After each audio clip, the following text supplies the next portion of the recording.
Muy bien, en esta sesión vamos a trabajar actividades que sean del bloque de biomoléculas y vamos a elegir sobre todo pues actividades que sean de razonamiento y de reconocimiento, porque las actividades de conceptos, pues bueno, como siempre digo, lo importante es tener un buen esquema mental, es decir, hay mucho contenido, con lo cual tenemos que tener unos buenos esquemas en papel que no son resúmenes solo, sino esquemas que nos permitan relacionar los conceptos clave. Y eso luego lo vamos a llevar a nuestra cabeza. Si en nuestra cabeza podemos desarrollar bien las cosas que tenemos en ese esquema, pues no vamos a tener problemas con los conceptos.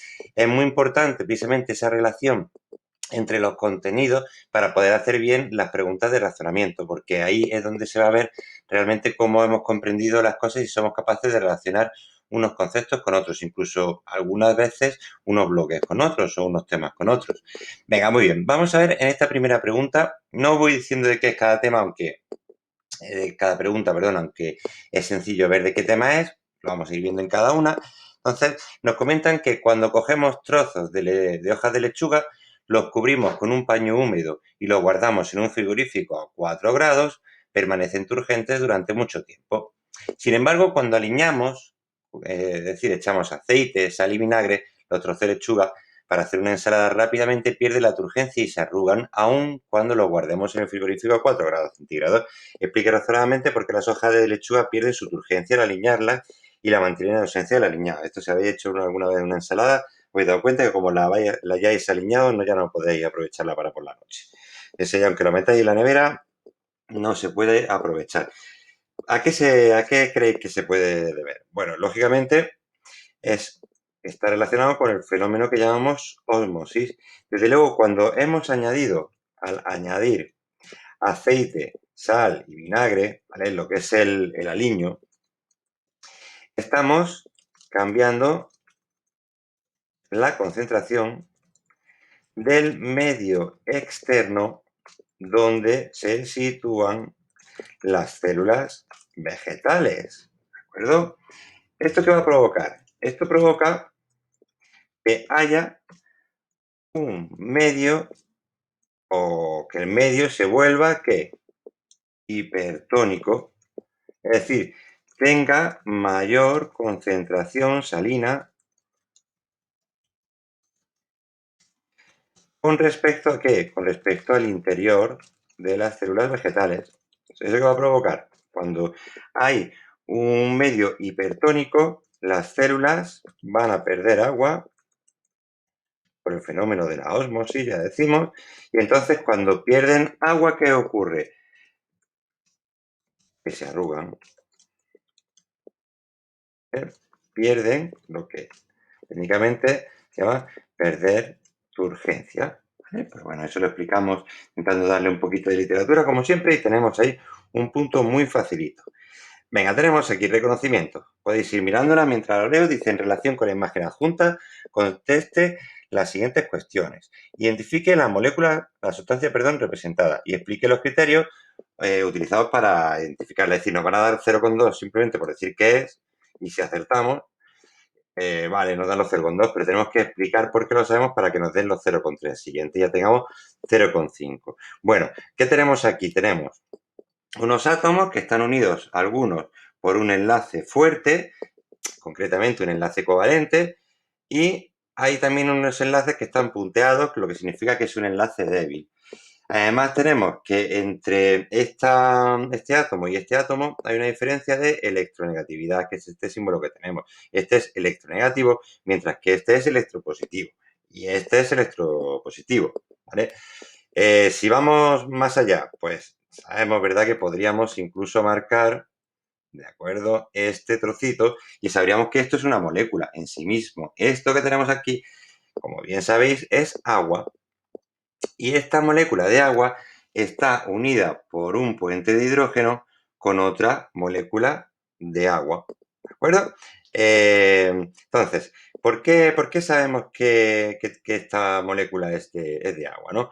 Pues, bueno, sabemos que es agua porque reconocemos la estructura del H2O con enlaces covalentes entre sus átomos y a su vez ¿Qué reconocemos? Pues reconocemos también el puente de hidrógeno que se establece con otra molécula de agua. Además, el hecho de que la molécula tenga un átomo electropositivo y, bueno, mejor dicho, al revés, dos átomos electropositivos y un átomo electronegativo, la molécula es dipolar. Eso es lo que significa cuando tenemos negativo y positivo. ¿De acuerdo? Entonces, el hecho de que la molécula tenga dos átomos electropositivos y un átomo electronegativo es otra prueba de que lo que se nos presenta es agua. Vamos al apartado B. No, perdón, dentro de este apartado tenemos otra pregunta que nos dice ¿qué tipo de enlace se establece entre ambas moléculas? Se establece un puente de hidrógeno. Y podemos explicarlo. El puente de hidrógeno, ¿qué es? Es una unión débil entre un átomo de hidrógeno y un átomo electronegativo. ¿Pero? El átomo de hidrógeno debe estar unido a su vez a un átomo electronegativo.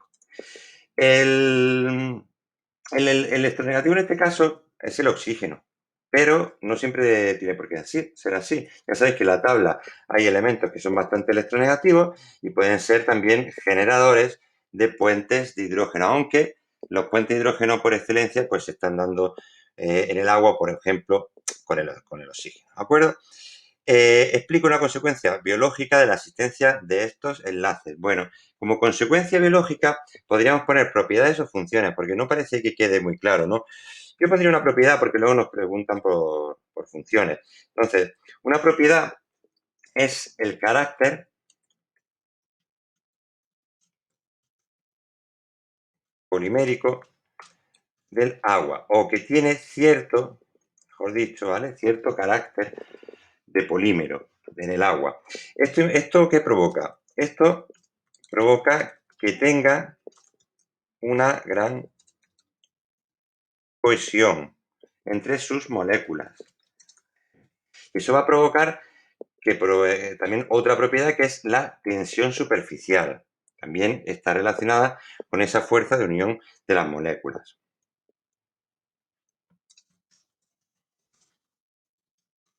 Sabéis que tenéis que tener claras las propiedades del agua. Del agua tenemos que saber esa estructura, que la tenemos aquí para reconocerla o para hablar de ella, sus propiedades, que ya sabéis que tenéis que tenerlas todas bien relacionadas con sus funciones. Muy, muy, muy importante. Entonces tenemos que saber cada propiedad con qué función se relaciona. Dice, luego, indique 5 funciones que realiza esta sustancia en los seres vivos. Pues ahí hablamos de funciones. Ya sabéis que tenemos muchísimas, ¿verdad? Podríamos tener la función de transporte, ¿verdad? Ya sabéis, por ejemplo, en la sangre, la savia bruta, etcétera. ¿Qué más tendríamos? También tendríamos la capacidad de amortiguar golpes, amortiguadora.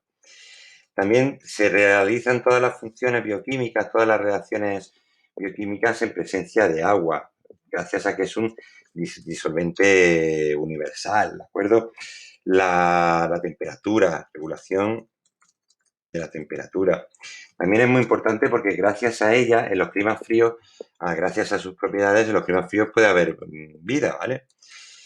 Porque como se forma el hielo, que como ya sabéis es una de sus propiedades, que en estado sólido tiene menor densidad que en estado líquido, entonces se forman capas de hielo que permitan que por debajo la temperatura del agua esté más o menos pues regulada, ¿no? Siempre va a ser más cálida el agua, por ejemplo en el Ártico va a ser más cálida el agua que si está cerrado todo esto, si está sellado por hielo, que el ambiente que tengamos fuera. Y por eso dentro del agua pues habrá mucha más vida que fuera del agua. Muy bien, vamos a la siguiente. Esta también es de razonamiento. Dice, en el laboratorio se tienen 4 tubos de ensayo con 4 moléculas glucídicas distintas, glucosa, lactosa, sacarosa y almidón. Tras una serie de pruebas se determina que las moléculas que se distribuyen en los tubos A, B, C y D presentan las siguientes características y nos dan cada una de ellas. Tenemos que recordar aquí lo que es hidrolizable, el sabor dulce y también el poder reductor. Es muy importante eso.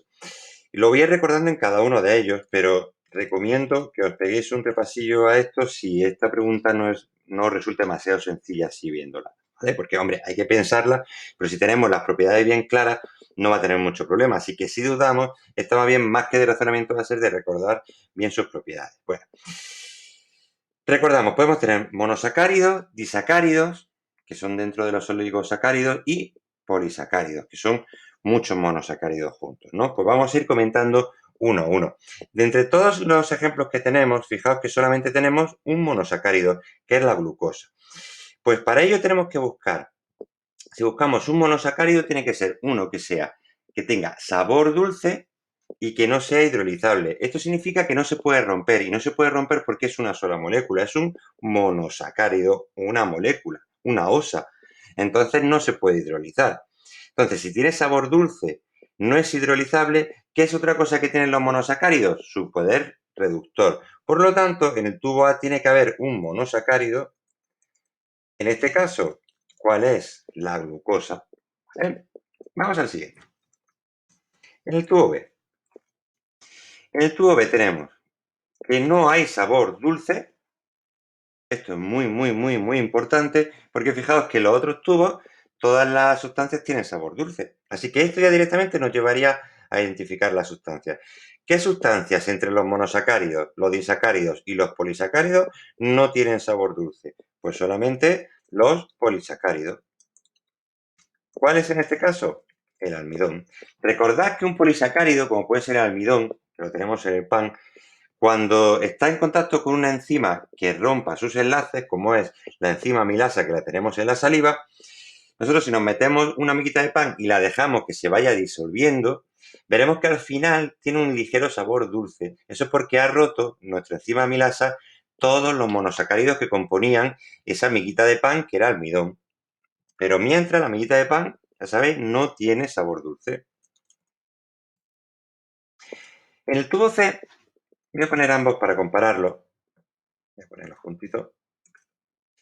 En el tubo C, fijaos que, y en el tubo D, tenemos ya los dos candidatos que nos quedan, que es lactosa y sacarosa, para ponerlos. Vamos a comparar lo que tenemos en uno y en otro. En ambos hay sabor dulce, con lo cual eso no va a ser un carácter que nos sirva. Ambos son solubles en agua. Lógico, porque son dos disacáridos. Nada, no nos sirve. Ambos son hidrolizables, lo cual es también lógico porque son disacáridos y por lo tanto, como son dos moléculas unidas, se pueden romper. ¿Vale? Tenemos que ver en función del poder reductor o no poder reductor. Y en esto, digamos que donde tenemos que hacer hincapié es en cómo esa unión del disacárido puede ser a partir de un enlace monocarbonílico o dicarbonílico. Recordad que ahí estaba la clave del asunto. Vamos a ver una y otra y la vamos a comparar.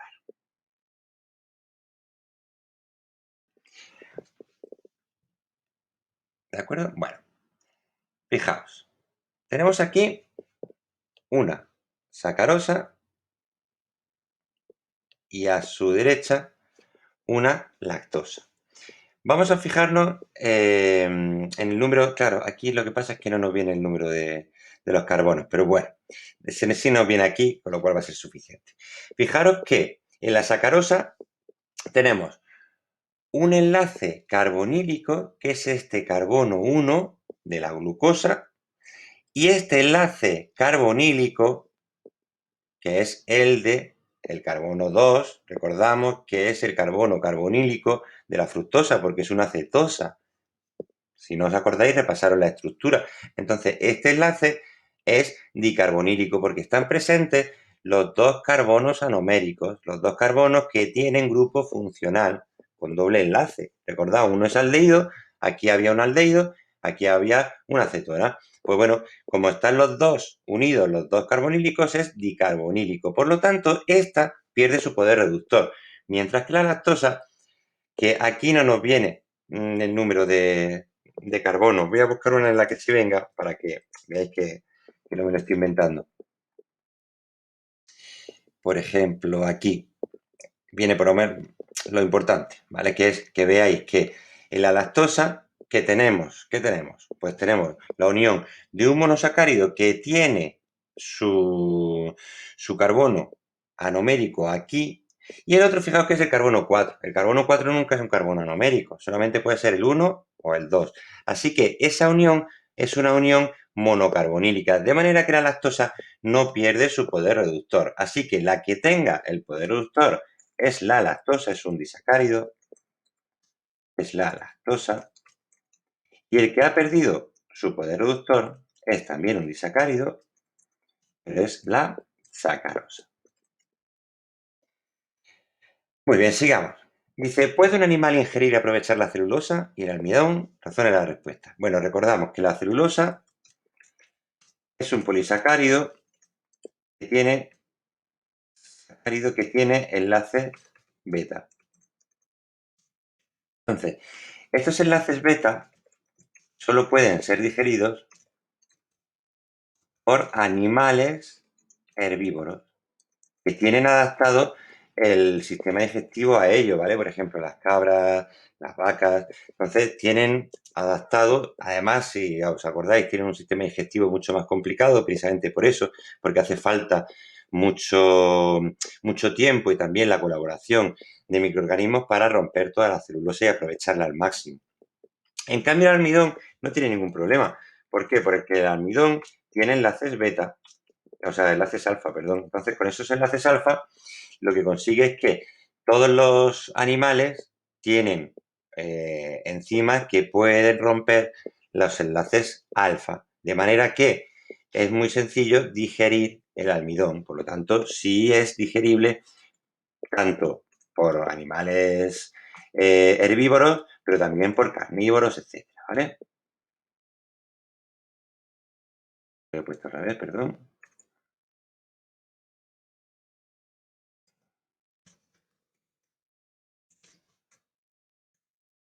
Venga, muy bien, seguimos. Se proponga una explicación que justifique que los animales utilicen lípidos como molécula de reserva energética y los vegetales glúcidos.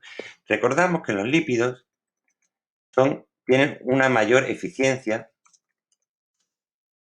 en la relación entre energía y masa. Es decir, por cada gramo de lípidos se consigue más energía que por cada gramo de glúcidos. ¿Vale? Entonces, claro, esto permite que con una menor masa se pueda obtener la misma energía o más energía, mejor dicho, ¿vale? Para que quede más claro, más energía que en el caso de los glúcidos. Entonces, ¿por qué esto se relaciona con los animales? ¿Por qué a nosotros nos puede importar más? Pues porque los animales tenemos movimiento.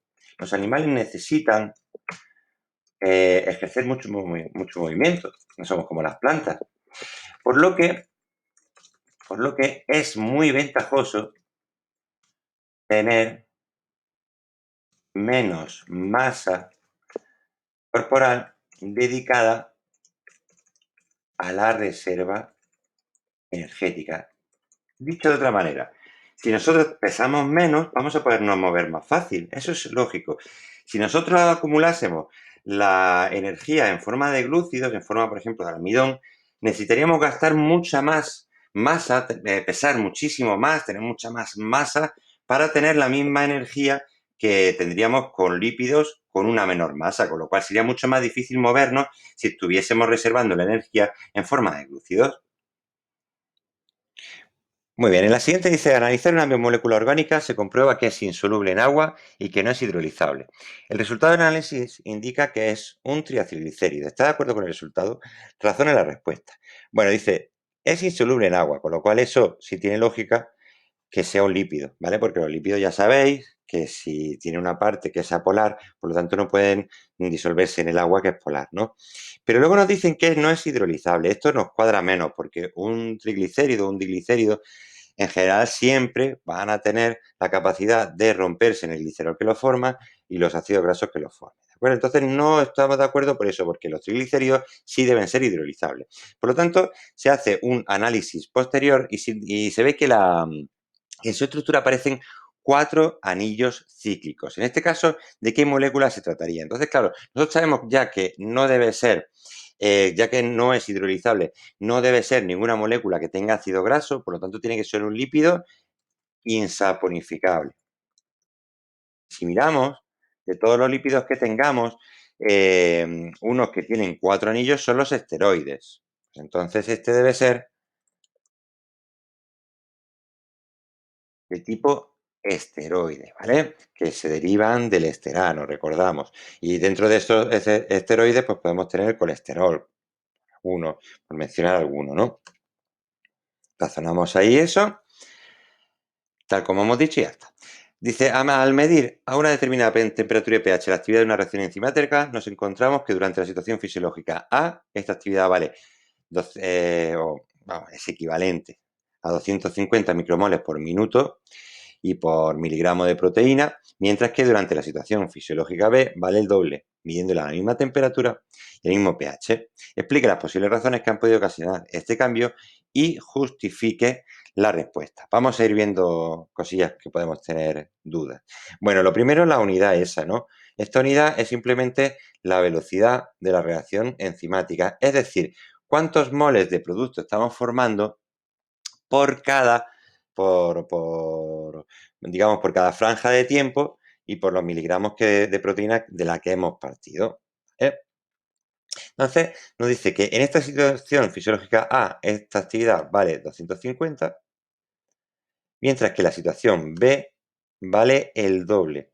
Y se está midiendo a la misma temperatura y pH, es decir, la variación de la temperatura y el pH no es un factor en este caso que nos pueda, digamos que podamos tener en cuenta. Muy importante. Entonces, ¿qué posibles razones podemos tener para que tengamos este cambio y justifique la respuesta? Bueno, podemos tener dos posibilidades, así a primera vista, ¿no? Una que puede ser es que tengamos en la situación A, tuviésemos un inhibidor enzimático que no está presente en B. Puede ser un inhibidor competitivo, de manera que, al ser competitivo, no permite la unión del sustrato a la enzima y, por lo tanto, baja su rendimiento. También podría ser a competitivo, la verdad. Vamos a dejarlo en un inhibidor enzimático, simplemente, que no está presente en B. También podría ser que estuviésemos añadiendo más concentración de sustrato en un primer término, ¿de acuerdo? O en un segundo término, mejor dicho, que en la situación A haya una concentración menor de sustrato con respecto a la situación B. Son dos posibilidades muy importantes. He traído esta actividad presente por eso, porque el enunciado está un poco así ambiguo que solo nos deja en realidad unas pocas posibilidades para responder. Luego dice, a la vista de la imagen conteste las siguientes cuestiones. ¿Qué tipo de molécula o macromolécula le sugiere las figuras juntas? ¿Qué estructura representa? Bueno, si nos fijamos, ¿qué tiene por aquí? Tiene carbonos, hidrógenos, nitrógenos y oxígenos. Esto de hecho es un enlace carbonilo y por aquí tenemos un enlace amina. Entonces, ¿quién tiene enlaces carbonilos y enlaces aminas en la misma estructura? Pues son los aminoácidos. Y cuando se unan los aminoácidos que forman, pues forman una proteína. Por lo tanto, tenemos que responder qué es una proteína y qué estructura representa. Pues bueno, nosotros encontramos recordamos que la estructura de las proteínas tiene una estructura primaria, el que era lo que es la cadena lineal de aminoácidos, y luego una estructura secundaria que puede ser una hélice, perdón, o una betalámina, una lámina. Pues en este caso, la estructura secundaria es en betalámina, que se llama betalaminar. ¿Qué tipo de enlace estabiliza el entramado molecular que se observa en la figura? Pues recordamos, ahí tenemos enlaces, tenemos puentes de hidrógeno, en general tenemos enlaces débiles, pueden ser puentes de hidrógeno. Aquí realmente observamos una estructura secundaria, pero todo este entramado molecular podría implicar una estructura terciaria. Ahí pues podríamos tener que explicar que nosotros nos estamos refiriendo a esta estructura secundaria. Entonces, ¿qué vamos a tener en esa estructura secundaria? Pues vamos a tener puentes de hidrógeno, vamos a tener interacciones electroestáticas, ¿de acuerdo? Vamos a tener la posibilidad siempre de enlaces débiles, pero sobre todo va a estar estabilizada por puentes de hidrógeno. En la B nos dice qué otro tipo de estructura del mismo nivel de complejidad conoce, ¿vale? Estamos hablando de la estructura secundaria, pues ahí tendríamos que hablar de la alfa hélice, podríamos hablar de ella, ¿vale? O también podríamos hablar de la hélice de colágeno, la que prefiramos, la que sepamos más. Y entonces, a partir de ahí, analizamos las propiedades. En general, principales características, ¿vale? Que tenga, estas propiedades son características. Entonces ahí hablamos de todo lo que podamos, cómo se estabiliza, ¿de acuerdo? Todo eso os recomiendo un repasillo si todo esto no sale directamente en vuestra mente, porque son cosas sencillas que tenemos que tener ahí, digamos, bien claras en la cabeza, porque no son tanto de razonar como de recordar. Luego dice, el material genético de los virus de ADN puede estar formado por una sola cadena de nucleótidos, ADN unicatenario, o por dos, ADN bicatenario. Si el análisis cuantitativo del ADN de un virus demuestra que tiene un 40% de guanina y un 30% de adenina, puede afirmarse que sea un ADN unicatenario. Entonces, es decir que sí, por una razón muy sencilla, ¿verdad? Porque si fuese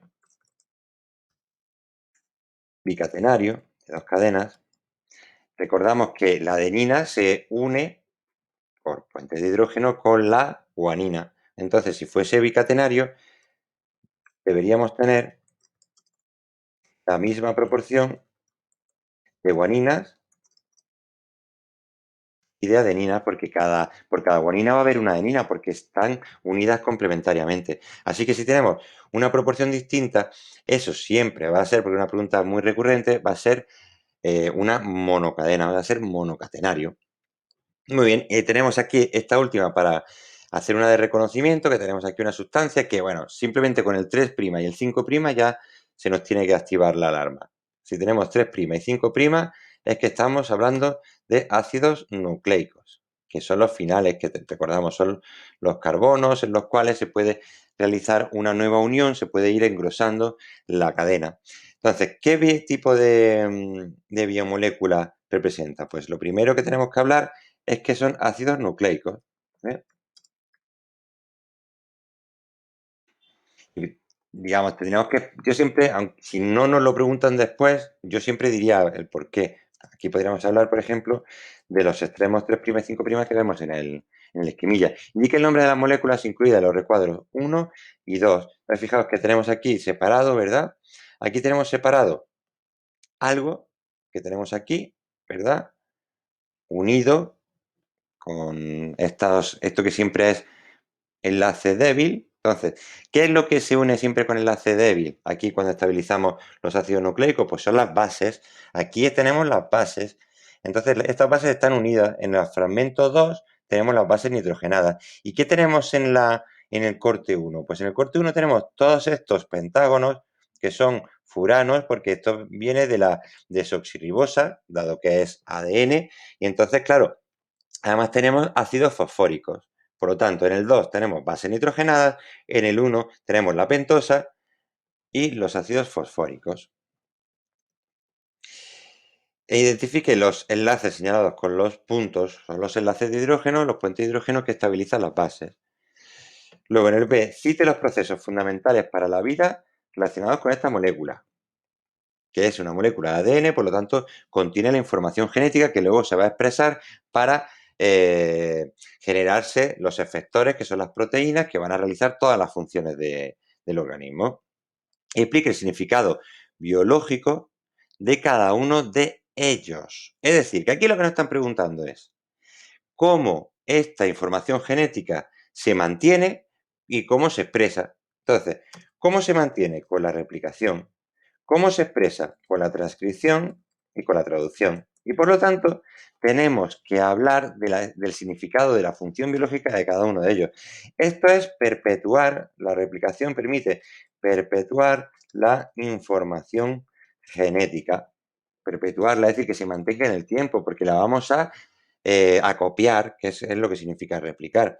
Y luego, ¿eso qué va a significar? Pues que en la mitosis o en la meiosis, cuando se produce la reproducción asexual o sexual respectivamente, pues ahí vamos a tener una duplicación del material genético para que el material genético siga manteniéndose en el tiempo, simplemente para que cuando un ser vivo se reproduzca no se quede el material vivo, el material genético con él y no se lo transmita a su descendencia, ya sea una reproducción asexual o sexual. Luego la transcripción, ¿qué es? Es formar ARN, que es un intermediario necesario para la expresión final de la información genética.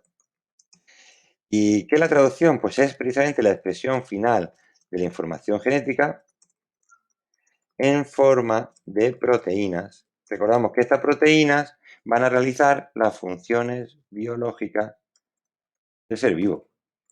Cada uno de los procesos que nos permiten la vida están relacionados con la proteína, ya sea porque la proteína ejerce una función o porque la proteína ejerce otra función, pero al final siempre va a estar relacionado con una proteína, con una enzima, con una proteína de transporte, con una proteína transportadora, lo que sea, pero siempre proteínas, ¿vale?